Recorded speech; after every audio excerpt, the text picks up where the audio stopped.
مشاهدينا الكرام أينما كنتم أحييكم تحية طيبة. كونوا معنا والمشهد الثقافي العراقي. مشاهدينا، حلقتنا لهذا اليوم ستكون مخصصة عن الأمسية التي أقيمت في متحف عنكاوة للتراث السرياني احتفاء بصدور كتاب كتب ووثائق وتراث الأقليات العراقية للراحل فقيد الثقافة السريانية الدكتور سعد المالح. كونوا معنا.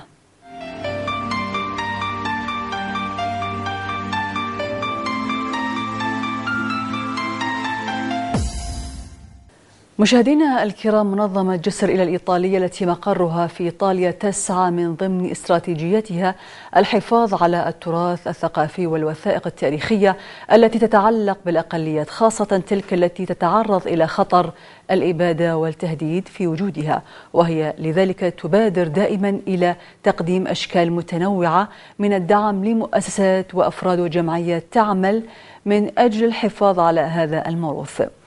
من هنا جاء التعاون الذي أقامه معها الراحل الدكتور سعد المالح، متوجا هذه العلاقة بكتاب عنوانه كتب ووثائق وتراث الأقليات العراقية، لكن القدر لم يمهله حتى يرى الكتاب مطبوعا.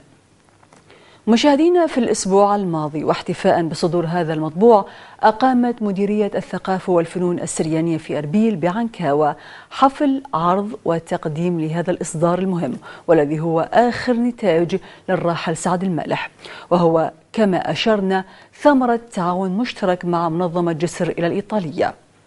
حضر الاحتفال المدير العام للثقافة والفنون السريانية وكالة الدكتور شمال حويزي، ومستشار رئيس الجمهورية لشؤون الإيزيدية عيدو بابا شيخ، وسعادة القنصل الأردني في إقليم كردستان فايز خوري، ووفد من ممثلية التعاون الإيطالية وعائلة الراحل سعد المالح، وعدد من المثقفين والأكاديميين والفنانين والآباء الكهنة والمهتمين بشؤون الأقليات.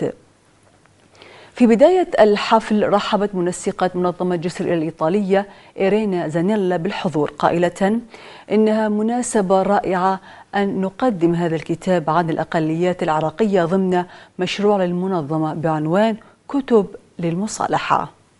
Thank you all for coming. I'm very pleased to welcome His Excellency the Consul of the Hashemite Kingdom of Jordan, Mr. Faiz Khoury. صباح الخير جميعا، واهلا وسهلا بكم في هذا اللقاء، ومرحب بمعالي القنصل الأردني. أهلا وسهلا بكم جميعا في هذا اللقاء. The representative of Italian Cooperation, Mr. Sergio Quattrocchi. ومعالي السيد Italian Cooperation. من ممثلية التعاون الإيطالي. Mr. Sergio.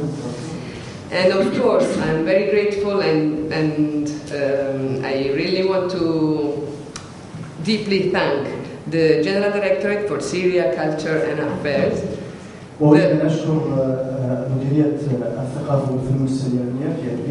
And I'm thankful for the director, Mr. Amjad, to be here with us. The Syriac Museum, who is always a very good friend of us. Thank you, Mr. Farouk, for your hospitality. And of course to our precious Mrs. Jandak, the Directorate for Syria, Culture and Arts in Erbil.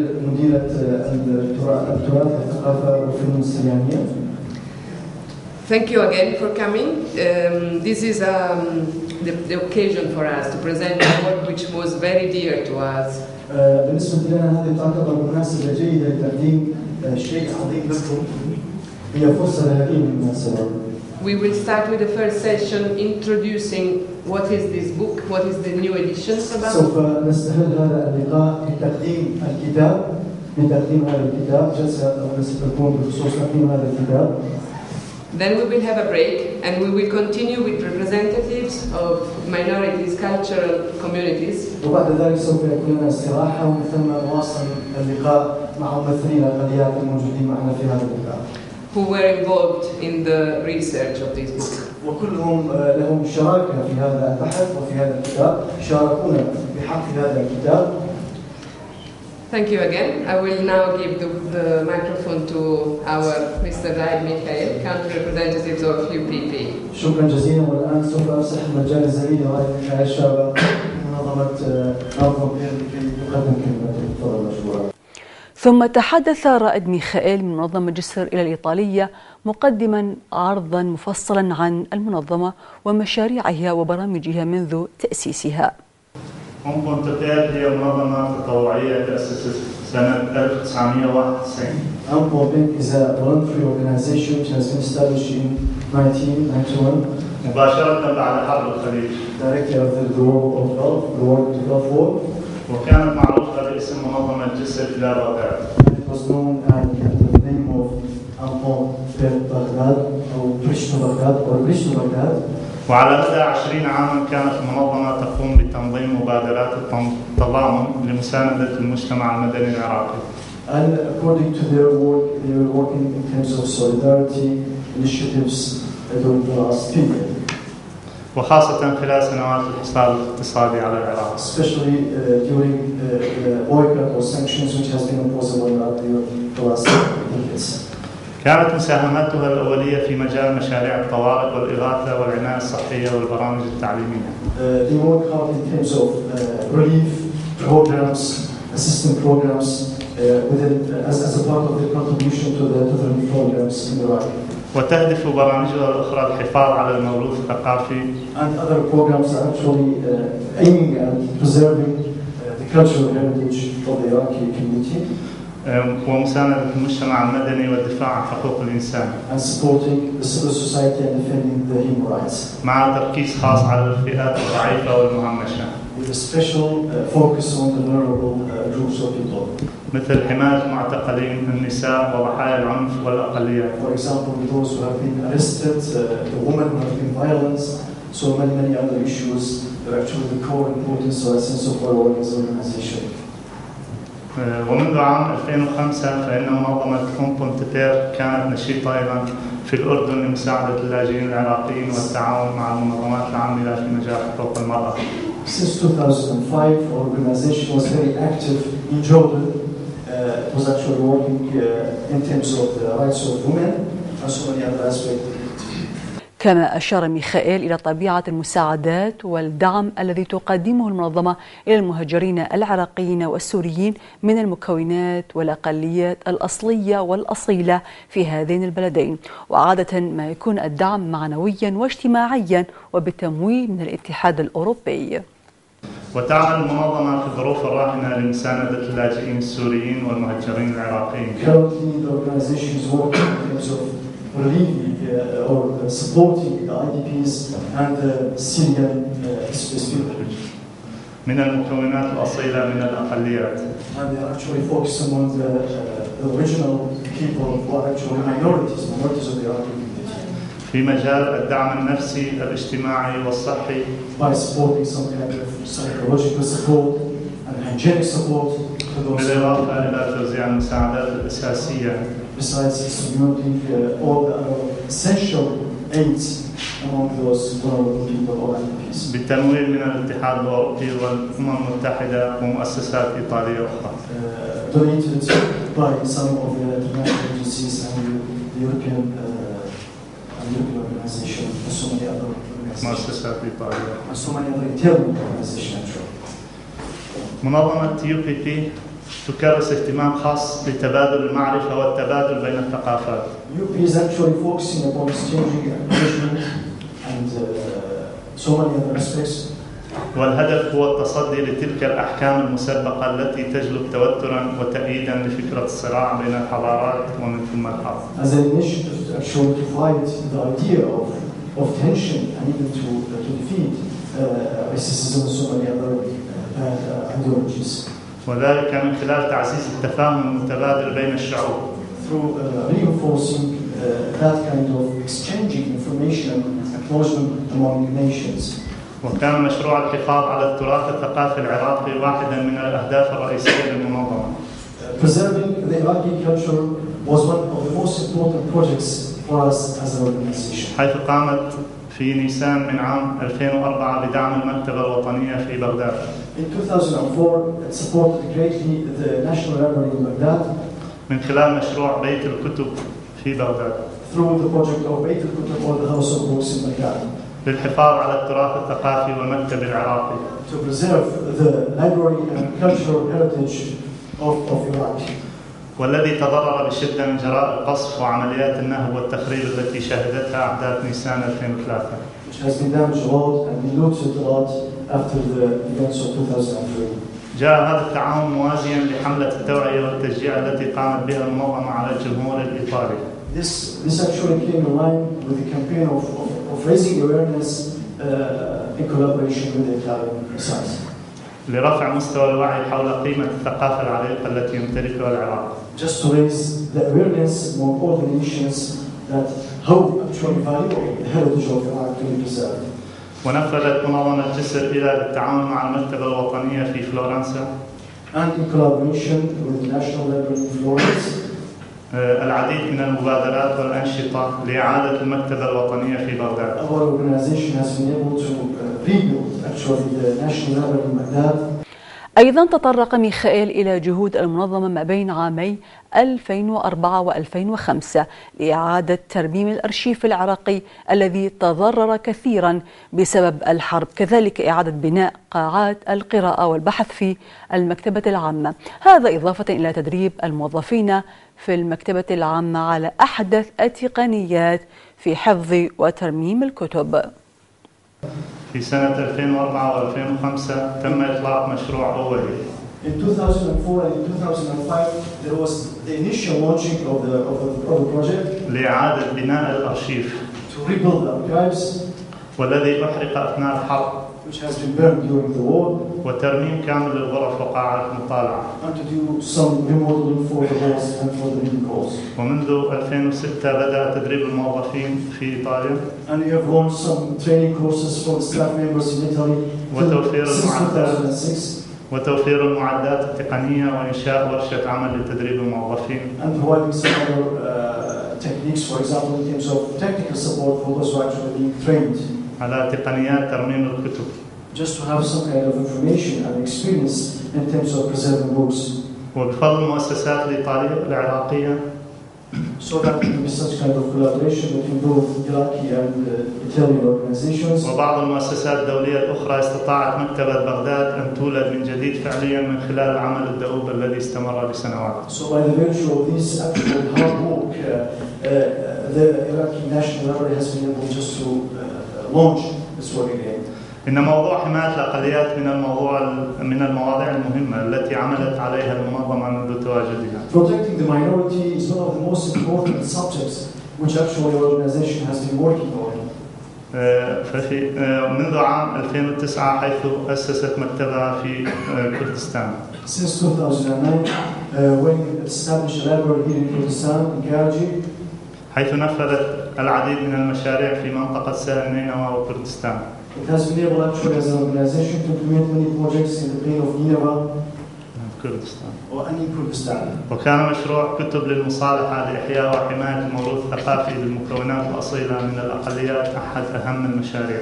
And the project of the Book of Reconciliation was one of the most important projects which has been launched by our organization to protect the minorities. فكما هو معروف فإن العراق هو بلد يضم العديد من الأقليات الدينية والمكونات الأصيلة. As it's known for everybody, Iraq is actually full of minorities, full of religious ethnics actually. It's very known worldwide.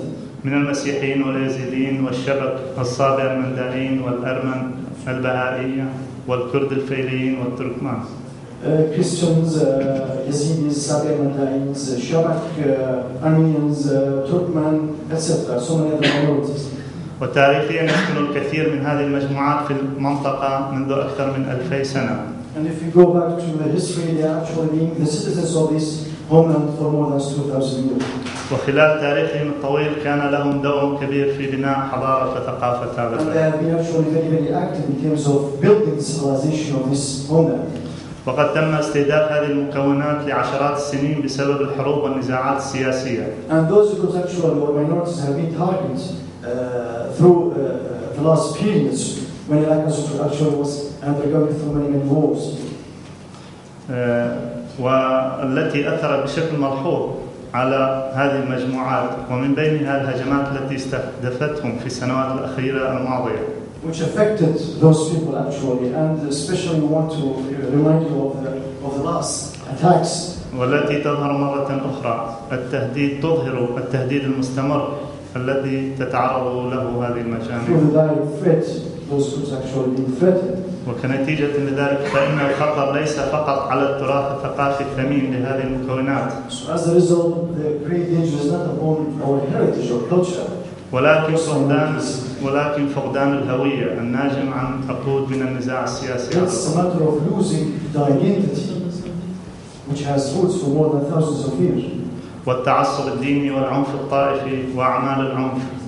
Racism and religious sectarian, so many other phenomena which is actually affecting our التي ذلك ساهمت إلى حد كبير في المعاناة الإنسانية والتمييز ضد هذه المكونات. Which actually participated or played a role in terms of suffering, to show their suffering as people of God.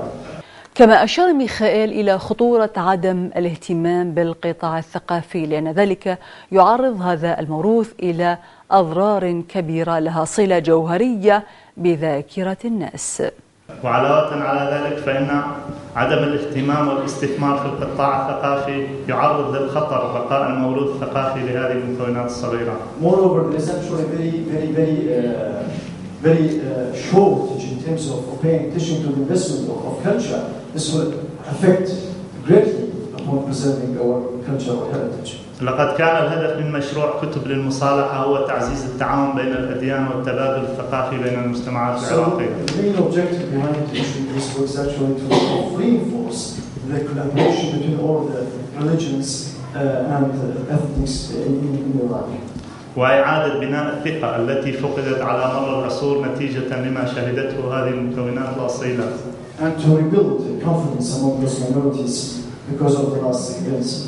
وما عانت من الاضطهاد. And what suffered from persecution. حيث انعكست الخلافات المذهبية والطائفية سلبا على وضعها وموروثها الثقافي. All the sectarian differences actually affected negatively upon the heritage, upon our heritage and culture. هذا الموروث الذي طالما حاولت الحفاظ على ما تبقى منه بشتى الطرق وبأحلك الظروف. So many other efforts were actually seeing no power to preserve this heritage or culture. ولتعزيز المشروع تم تنظيم مؤتمر دولي دعيت فيه الهيئات الدولية. Just to reinforce this idea of this project, a conference has been actually held to show to the international community what's actually going on. بالضبط على المجتمع الوطني والدولي لحماية هذا الموروث الثقافي المهدد بالزوال إذا لم يتحرك المجتمع الدولي. In an attempt to push the national and international community to preserve this heritage and culture. ومن أبرز النشاطات التي تضمنها المشروع And here some of our activities which are actually related to our project. تقييم شامل حول مقتنيات الكتب للأقليات في شمال العراق من خلال comprehensive appreciation or actual assessment to the books which has been published in the north of Iraq. من خلال زيارات ميدانية قام بها الباحث المرحوم الدكتور سعد المالك مع كادر المنظمة. Through the field visits which the late Dr. Saad al-Maleh was actually with this team trying to do. كتابة وطبع بحث حول كتب الأقليات والتراث الوثائقي بثلاث لغات. Printing research actually in 3 languages in terms of preserving the heritage and culture. الإنجليزية والعربية والكردية. In Kurdish, English and Arabic. تنظيم مؤتمر دولي لتعزيز ودعم الموروث الثقافي للأقليات. Organizing an international conference in terms of reinforcing the role of the minorities. تنظيم دورات تدريبية تقنية لمجاميع الأقليات المختلفة وبإشراف خبراء إيطاليين. Organizing some kind of technical training course for those who are actually trying to make them experts in terms of preserving the heritage and culture. من أجل تطوير قابليات العاملين على صيانة وحفظ ورقمنة التراث من الكتب والمخطوطات. Just to actually develop their abilities or capacity buildings in terms of digitizing and preserving the books and culture. دعم المكتبات والأرشيف الثقافي للأقليات بالأجهزة والتقنيات الخاصة للحفاظ على المقتنيات من الكتب والمخطوطات. Supporting actually the minorities archives in terms of using the modern technology. التبادل الثقافي للنسخ الإلكترونية من الكتب بين مكتبات وأرشيف الأقليات. Exchanging culture in terms of archiving the minorities' culture. التبادل الثقافي للنسخ الإلكترونية من الكتب بين المكتبة الوطنية العراقية ومكتبات وأرشيف الأقليات. Exchanging information in terms of exchanging information between the National Library and the other libraries for the minorities. شكرا لإصغائكم. ثم عادت مرة أخرى منسقة منظمة جسر إلى الإيطالية إيرينا زانيلا للحديث عن الدور الكبير الذي لعبه الدكتور سعد المالح في هذا المشروع والجهود التي بذلها من أجل أن يرى النور خاصة فيما يتعلق بالتوثيق. I would only like to add a few words just to remember that this is a very good occasion for us also to remember Dr. Sadi, who was a very good friend of us.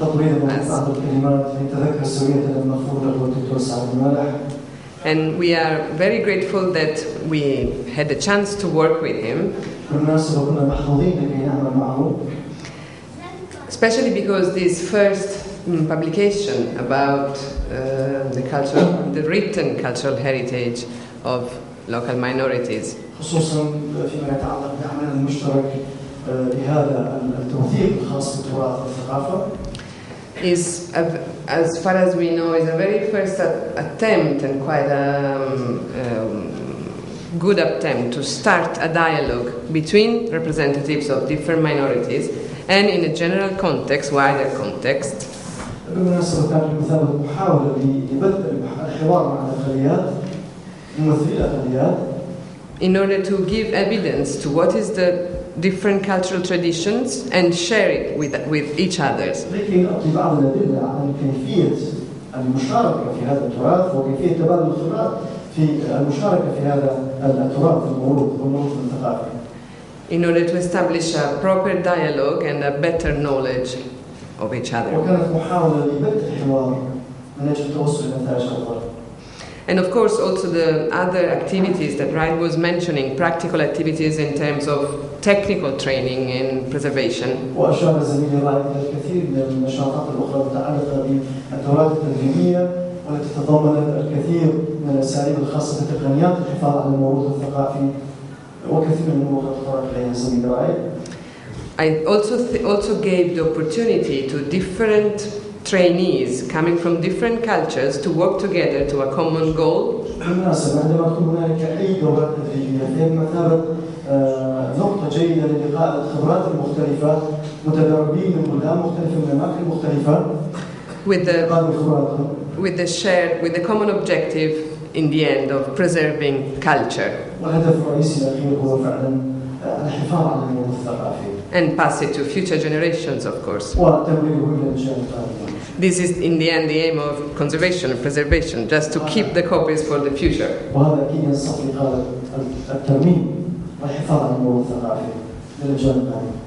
And it is also, I think, quite important to stress out that not only a book is important in terms of text, which needs to be transmitted to the future,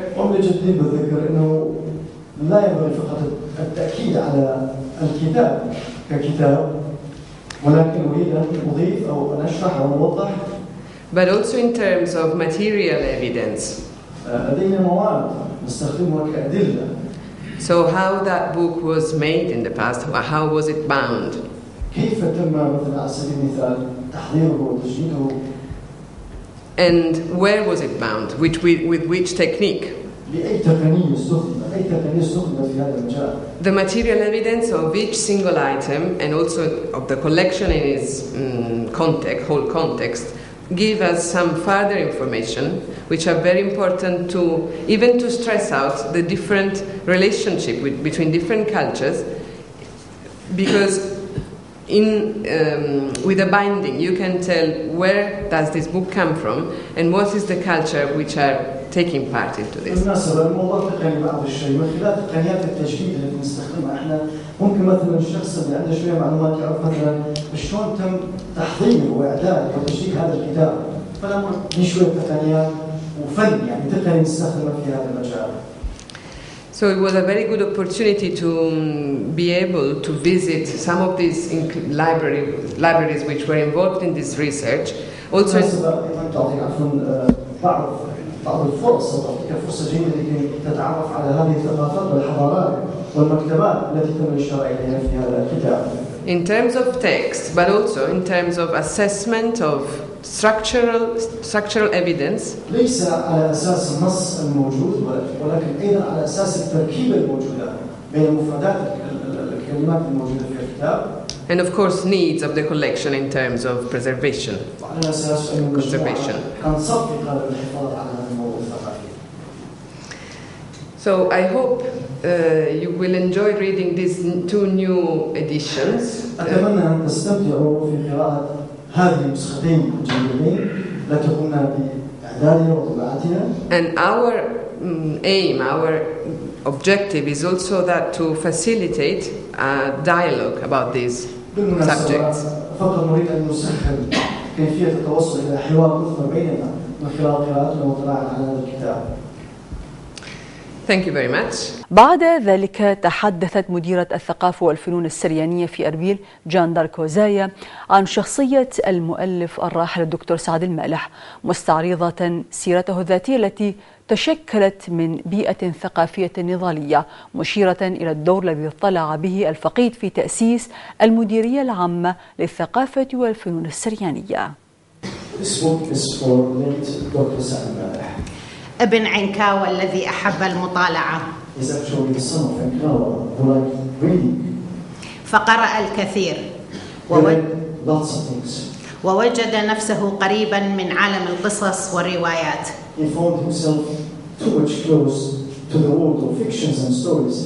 وهو ينتمي إلى العائلة الثقافية العراقية والسريانية بالأخص.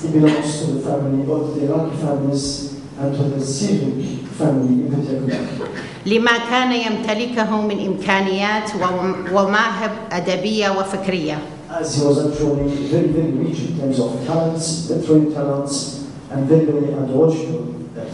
وللوعي السياسي والقومي الذي كان يختزنه.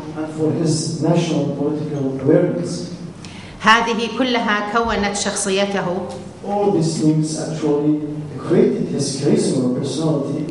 فعمل بحرص وإرادة من أجل أن تستمر المديرية العامة للثقافة والفنون السريانية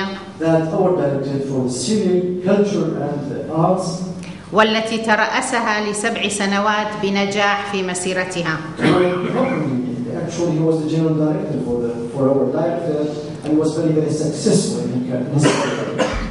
والتي أرسى أسسها من خلال نشاطاتها المتميزة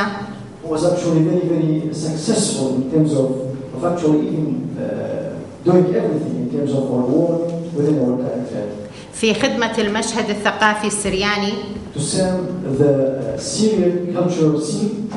ودوره في تمتين العلاقات الثقافية بين الأدباء والكتاب العراقيين والمثقفين الكلدو-آشوريين السريان.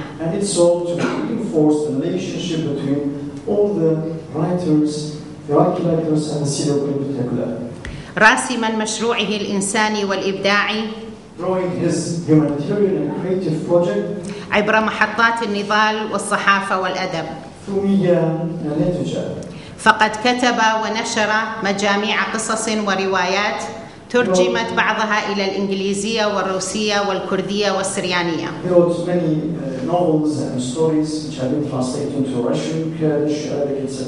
وآخرها رواية عمكة المستوحاة أحداثها من واقع بلدة عنكاوة.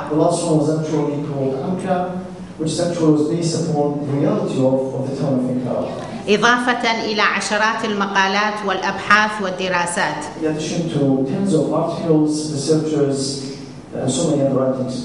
فكان رحيله خسارة لشعبنا وللثقافة عموما.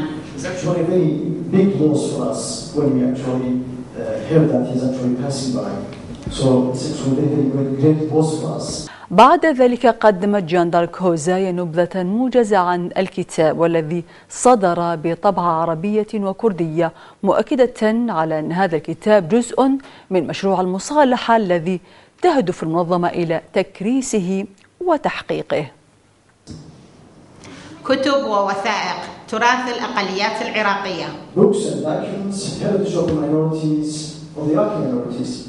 بحث كتبه الدكتور الراحل سعد المالح بالإنجليزية والعربية.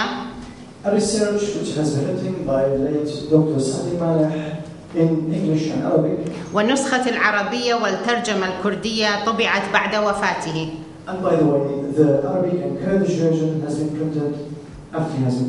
كما وعدت إيرينا عن منظمة جسر إيلا، فشكرا لجهودها المميزة.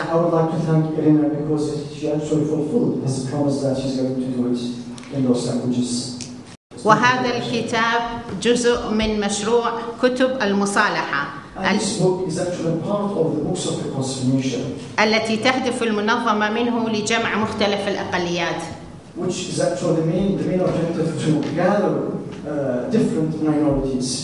على فهم مشترك للمحافظة على وثائقها وتراثها الثقافي،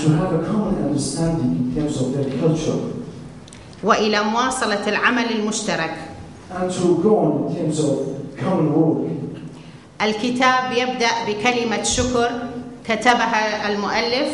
The book begins with a word of thanks by the late Dr. Saad al-Maleh. حيث قال As he said, كان من غير الممكن إعداد هذه الدراسة لولا دعم العديد من الأشخاص والمؤسسات. It wasn't possible to publish this book without the support of so many other people. منهم جزيل الشكر لمجلس المطارين الإيطالي. Among them is actually and thankfully the Italian Episcopal Conference. وكذلك منظمة جسر إيلا. I would like to thank Anton Pep. والمكتبة الوطنية العراقية. And the Iraqi National Library. وقسم الإعلام والنشر ومكتبة الثقافة السريانية. And the Media Department and the Civic Directory for Culture and Arts. وكذلك السيد بيل كريستي والسيدة روبرتا باتشي. I would like to thank Bill Christie and Roberta for their efforts. وجميع أعضاء الأثنيات ومؤسساتها. And all the representatives of the ethnic groups and so many other people have been involved in this work. وأخيرا أعبر عن تقديري لزوجتي بربارة. I would like to deeply thank my wife Barbara. التي سرقت ساعات طويلة من وقتي المخصص لها. I was actually very unfair there because I made her to waste lots of time with me just to prepare this book, so I actually thank her. ولابني شربل أثناء القيام بالبحث ومقابلة الناس والكتابة. Special thanks to my son Sherbel, who saved no power in terms of doing lots of researches and lots of interviews. كما أشارت جاندار كوزايا إلى أن المؤلف قسم الكتاب إلى 3 فصول: الفصل الأول عن المسيحيين، والفصل الثاني عن أتباع الديانة الإيزيدية والمندائية، والفصل الثالث عن الكاكائية والبهائية. وقد قسم المؤلف الكتاب إلى 3 فصول. The writer divided the books in 3 parts. الأول عن المسيحيين. The first part is on Christians. وفيه نبذة تاريخية. And it is a historical preface about Christians. الإرث الثقافي، الانفصال عن الغرب. We have the cultural heritage and being separated from the West. الاضطهادات الكثيرة التي تعرض لها المسيحيين في العراق. Persecutions which the Christians are subjected to. ومخطوطاتهم خاصة في الأديرة والكنائس ولمختلف طوائف شعبنا. And their manuscripts and so many other issues related to the communities or entities of the Iraqi people. أما الفصل الثاني من البحث. Yet the second chapter of research. 2 من الديانات العراقية القديمة، اليزيدية والمندائية. 2 of the most old religions in Iraq, اليزيدية والمندائية. So Yazidis and Mandai. وفيه التسمية والمعتقدات. And there is a reference to the doctrines, their doctrines and their namings. الصلوات الجماعية. We have the group prayers. الاضطهادات التي تعرضوا لها. Persecutions. الناحية الجغرافية ومراكزهم الثقافية. Geographic location and their cultural location. أما الفصل الثالث فهو عن الكاكائيين والبهائيين. Yet the third chapter is about Kakis and Bahai. وفيه التسمية والوجود. And there is a reference to the naming and their existence. أماكن العبادة. the places of worship, الإرث الديني والثقافي, the cultural and religious heritage, والوضع الجغرافي, and actually the geographical situation. وزينت الكتاب مجموعة من الصور المعبرة. The books is actually decorated with a number of photos. لدورات المحافظة على الكتب والمخطوطات التي نظمتها جسر إيلا. In terms of the training courses being launched by Anthrope. والزيارات الميدانية والمقابلات التي قام بها المؤلف. And the field visit by the late Dr. Said. الذي أشار في الاستنتاج العام للبحث. And as a general conclusion, there was reference by the late إلى الخطر الذي يحدق بالأقليات في العراق. that there is a great danger which actually which the Christian minorities are facing. There is a great danger for those minorities. وحالتهم الصعبة. And their critical situation. وبذلك دق ناقوس الخطر قبيل رحيله. So I would like to remind you that the ring of danger was actually ringing, or the bell of danger was ringing before he left us. وأكد في حالة رحيلهم فإن العراق سيخسر. And he focused upon this issue that Iraq is going to lose a lot. سيخسر ميراث ثقافي حقيقي. You will lose a real, genuine heritage. عمره مئات أو آلاف السنين. Dated for more than, which go back to thousands of years. ويمكن المحافظة عليه which can be preserved في دولة مؤسساتية قوامها القانون والعدالة الاجتماعية. in a state or country of constitution and justice. كما أشارت جان داركوزايا إلى ما كان قد حذر منه الراحل سعد المالح قد حصل فعلا، حيث تعرضت الأقليات إلى التهجير والقتل على يد تنظيم داعش وبقية العصابات التكفيرية. إن ما حذر منه الدكتور الراحل قد وقع. So here we are actually seeing what he was actually trying to refer to. This is the reality, what he was trying to refer to. حيث إنما تعرضت له الأقليات في العراق على يد أصحاب الفكر التكفيري المتطرف داعش. Many of you know that all the minorities were actually subjected to all the situation which Daesh or ISIS were actually trying to commit against those minorities. من قتل وتهجير وسبي النساء. Lots of massacre, even actually in terms of raping women. وحرق الكنائس ودور العبادة. Burning worship places and churches. والسلب والنهب والعبث. Looting, etc. العبث بالكتب والمخطوطات. Causing damaging the books and all the manuscripts. وهذا هو الجينوسايد. This is what is actually meant by genocide. نختم بدعوة المجتمع الدولي لحماية الأقليات والمنظمات الثقافية الدولية. Here we call for the international community to protect the minorities and to protect the culture or the heritage of Iraq. لبذل المزيد من الجهود لحماية الإرث الثقافي والديني للأقليات من الضياع والانقراض. By saving no power to protect or to preserve our heritage and culture from loss. ونقول شكرا للمنظمة الإيطالية جسر إيلا.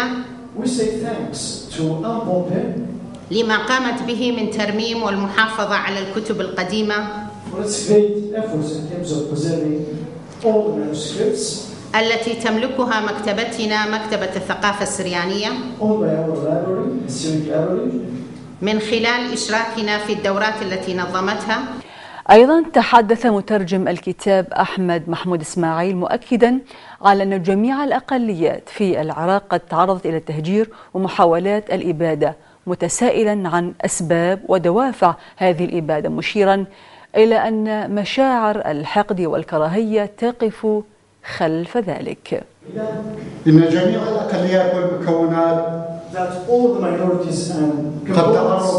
قد تعرضوا في مسائل مختلفة وبشكل من الأشكال إلى الاضطهاد والقتل الجماعي، وحتى تعرض بعضهم إلى الإبادة الجماعية. هنا أريد أن أسأل: ترى لماذا يقتلون الأقليات؟ أليست هم أقلية؟ Are they a minority? أتخافون منهم أن يحتلون جاهكم وسلطانكم؟ Are you afraid that one day will come, they will go and, for example, control your positions? أليس باقة من الورد ذات الألوان العديدة؟ Don't you think the minorities are actually just like a bunch of flowers? أجمل من وردة with different colors and smells? أجمل من وردة واحدة في المزهرية. So we have more than one beautiful rose in one أريد أن أقول هنا I just would like to say here أريد أن أقول هنا بدلا من المؤلف المرحوم I would like to say on behalf of late Dr. Sani Malak أن استذكار تلك المآسي والقتل الجماعي that remembering those bad issues in terms of genocide and massacre كما جاء في الكتاب as it's been written in the book ليس بأي شكل من الأشكال not by any types of forms. الغرض منها The main purpose تهجيج الحقد والكراهية is actually to raise hatred إنما the components of the Iraqi community. إنما فقط لنتذكر وقائع التاريخ Well, it's a matter of reminding ourselves about the events of history وتبيان الأخطاء and to figure out the mistakes we committed لأجل عدم تكرارها مرة أخرى. and in an attempt to avoid being repeated.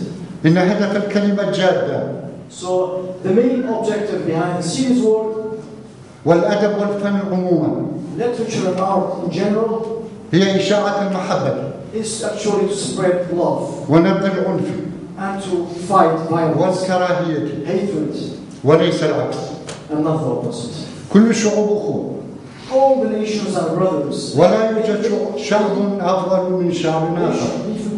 Coexistence. There is no preference in terms of coexistence. ولا يكره شعب شعبا آخر. المترجم أحمد محمود إسماعيل وجد في الإيديولوجيات دافعا أساسيا في التشجيع على الكراهية إضافة إلى السلطات الغاشمة والعقليات المتخلفة التي تشجع على القتل.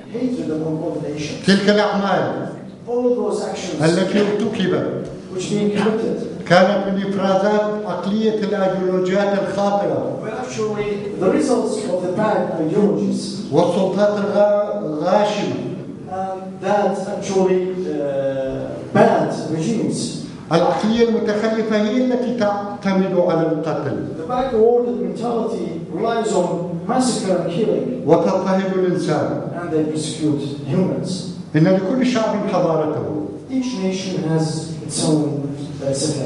وحضارة شعب ما هي ملك الشعوب والإنسانية جمعاء. And they actually belong to all nations and people. المساس بأي حضارة So causing damage to any civilization. ومحاولة تشويشها. Causing damage now. وطمسها. And trying to cause lots of damage to this civilization. هي مساس بحضارة الشعوب كافة. Actually, a great damage to all the civilization of all nations in the world. كما تطرق إسماعيل إلى ما أثبته الراحل سعد المالح في كتابه من أن الشعب الكلداني السرياني الآشوري صاحب حضارة عريقة وأن وجوده في بلاد النهرين يعود إلى آلاف السنين قبل الميلاد. يبين الدكتور سعد المالح في كتابه هذا إن للكلدان الآشوريين السريان أصحاب حضارة عريقة عاشوا منذ آلاف السنين قبل الميلاد. عاشوا آلاف السنين قبل الميلاد في بلاد ما بين النهرين. ومنذ القرون الأولى للميلاد بدأوا ببناء الأديرة والكنائس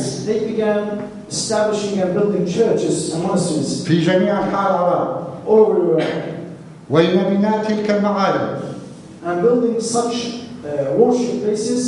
كانت لها دور بارزا في نشر الثقافة.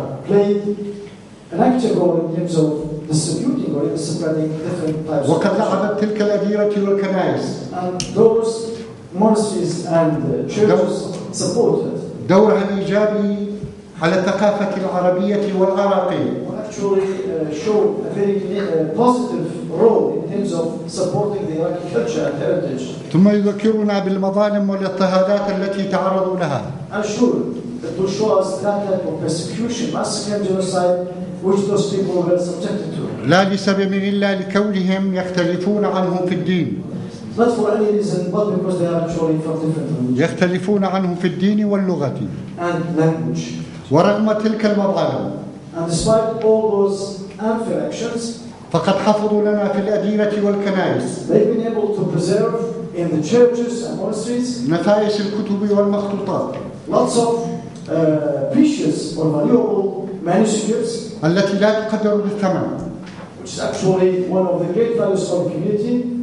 ترجع تاريخ بعضها إلى القرون الأولى للميلاد. Dated to the first centuries of this birth. في الكتاب نجد أماكن وأعداد تلك المخطوطات. If you can read this book, you can see a great reference or clear reference to the numbers of those manuscripts and where they actually mean.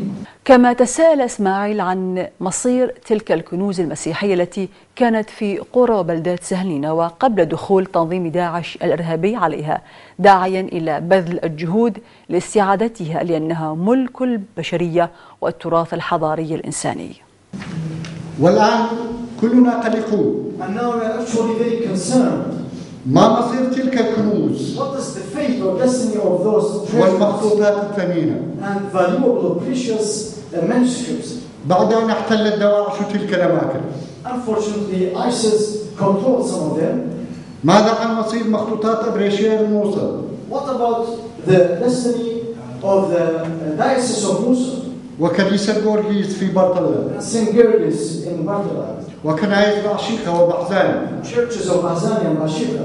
هل تم نقلها إلى الأماكن الآمنة؟ Have they been moved to some other safe places? قبل وصول أسراب الجراد. Before the arrival of those ISIS groups? أتمنى ذلك. I hope so from my heart. أتمنى ذلك من كل قلب. I hope from the deep of my heart. لأن تلك الخزائن ليست ملك هذا المكون فقط. Because those treasures are not owned by those. بل هي ملك للإنسانية. It is the property of the humanity. كما يذكر الدكتور أن 700 مخطوطة فقط موجودة في قرقوش. As the Dr. Saad al-Malih mentioned in the book that there is around 700 manuscripts in those places. ودير الآباء الدومينيكان في بغديدا. And within the Dominicans followers in Baghdad. هل بقيت سالمة؟ Are they actually in a very common situation? أيها السادة. Ladies and gentlemen. المكونات التي يعيشون بحاجة إلى أن يتقاربوا مع البعض. So it's good for those entities or components to get closer to each other.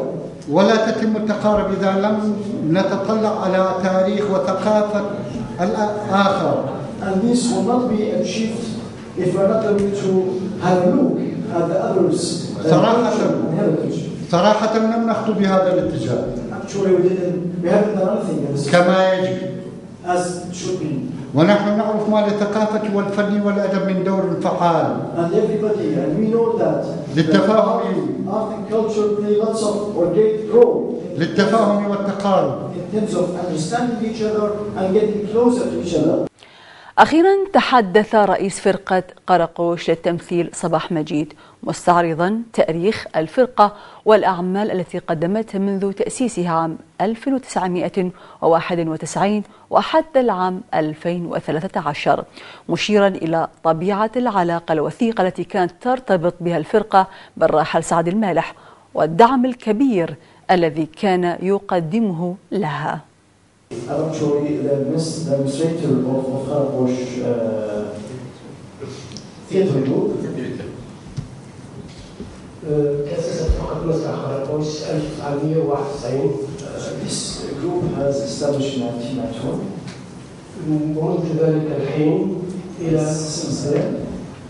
إلى عام 2013 to 2013 قدمت فقط مسرح قرقوش حوالي 60 عمل مسرحي. we've been able to present or show about 13 shows باللغتين العربية والسريانية Syrian and Arabic.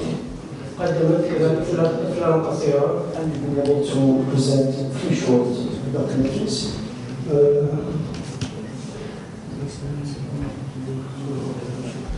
كانت علاقة فقط مسرح خرقوش بمديرية العامة للثقافة والفنون السريانية.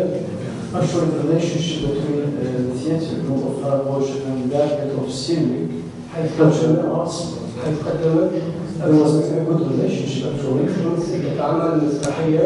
We've been able to show about 6 أفلام قصيرة and 3 short episodes بالتعاون مع المديرية العامة للثقافة والفنون السريانية في إربيل. collaboration with the Directorate of Syriac Culture and Arts in Erbil. كانت علاقة الفرقة وثيقة جدا بالدكتور سعد المالح. And I would just would like to mention something very important. We have a very good relationship with Saad Maleh من النشاطات الثقافية والمهرجانات.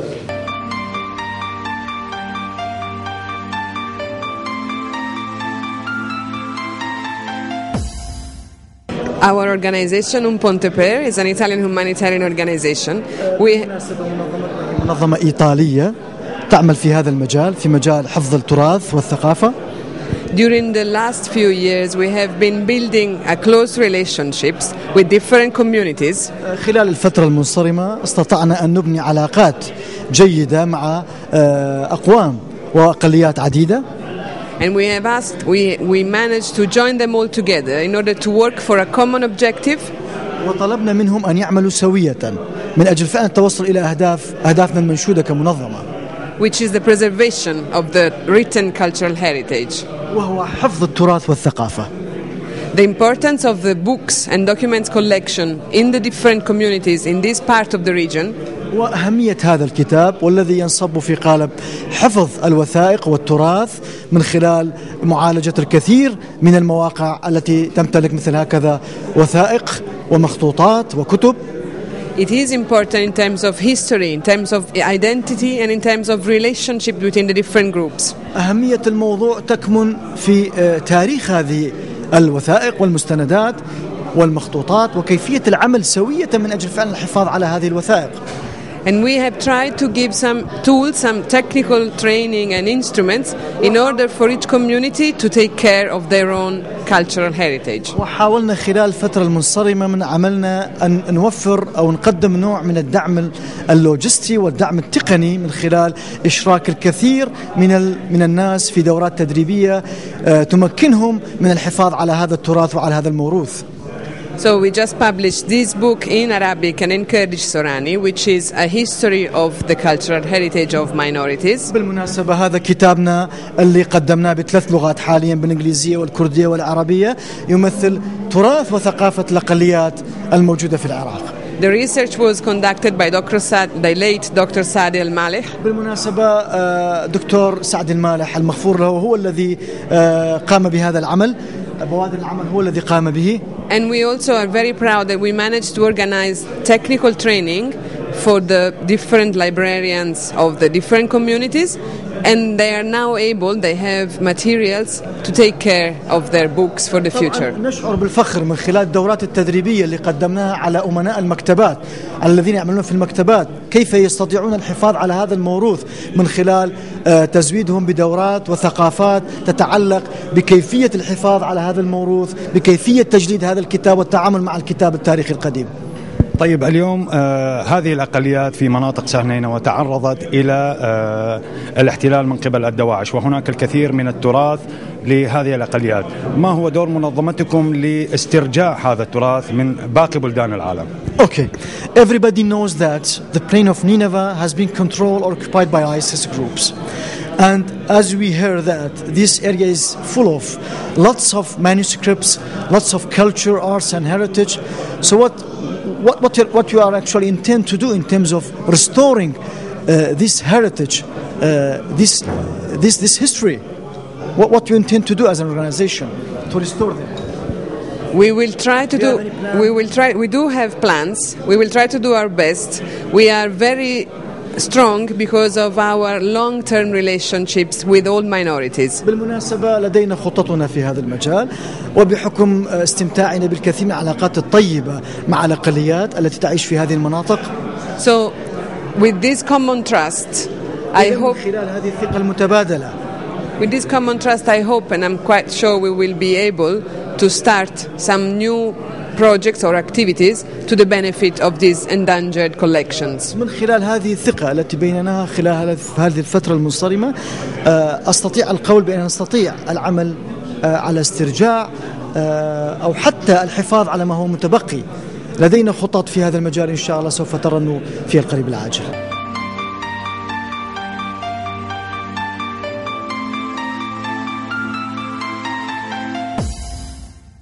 مشاهدينا الكرام، وصلنا إلى ختام حلقتنا لهذا اليوم من المشهد الثقافي العراقي. ملتقانا وإياكم إن شاء الله في الأسبوع المقبل. إلى ذلك الوقت تقبلوا تحيات كادر العمل، وأنا ريتا البازي، وفي الإعداد والإخراج الزميل مروان ياسين. دائما في أمان الله وحفظه.